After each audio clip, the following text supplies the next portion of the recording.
And given that I've started down this road, let me talk a little bit about what tests I get when it comes to checking my metabolic health. So there's lots of talk about this lately. The world is afire with carnivores and all these people who are, well, to some degree, maybe a little obsessed with their health and a little obsessed with their diet. So there's all these biohackers out there, not just carnivores. And it looks like we haven't really been using the best markers to track our, metabolic health. So while a fasting glucose is good, what you really need is probably a fasting insulin. Why? Well, it turns out that insulin starts to rise and become dysregulated long before blood sugar starts to rise and become dysregulated. So ideally, you would have the fasting insulin as well as the fasting glucose to give you as much information as possible. The other thing that I would consider if I'm looking for my metabolic health is to also include triglycerides and HDL. There's more and more indication out there from experts that LDL is not the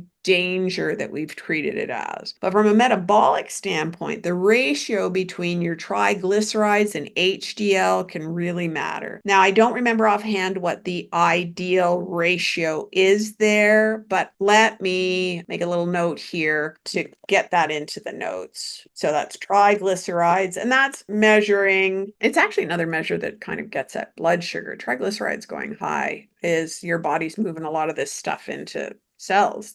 That's not really fats per se. That's really downstream of carbs. So ideal ratio triglycerides to HDL. I'll get that. And then you've got some opportunity, maybe have a conversation with your doctor and see what's going to work best in your particular case. But those would definitely be more on my radar than anything else. Based on, some of the people who are really big in this whole area of heart and cardiovascular health. If you had any concerns, the best thing to do is get a coronary artery calcium score. So that's a CAC. And that will really tell you if you're at risk. So let's say you're one of these people who comes up with really high cholesterol. It'll usually be that you've got not just high HDL. If you're in good shape, you might also have high LDL, and your doctor might have a bit of a conniption fit if they see that. So the best thing to do is then ask for a CAC. Why? If you go and have this coronary artery calcium test done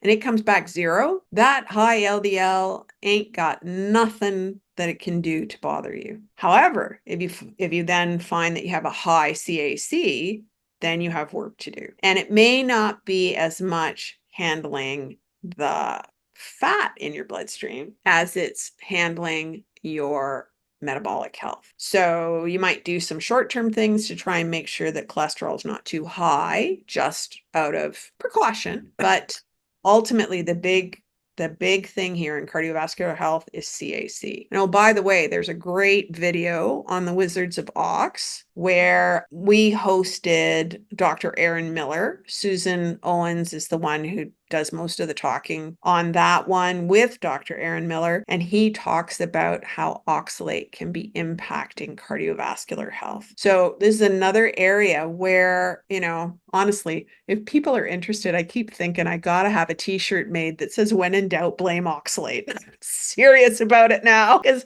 the more systems we go into where oxalate turns out to be a player, so far I haven't found one where it's not. And so that's a really interesting experience where I've gone into all these different areas of health and I keep finding oxalate. The most recent one, which I can't say much about yet because I still have to dig in a little bit, is that in the case of seniors who get Alzheimer's, they've been doing, tests on brains of people who have Alzheimer's and Parkinson's after the people have passed, and they're finding oxalate crystals in the brain. So just when you thought it couldn't be someplace else, it really can.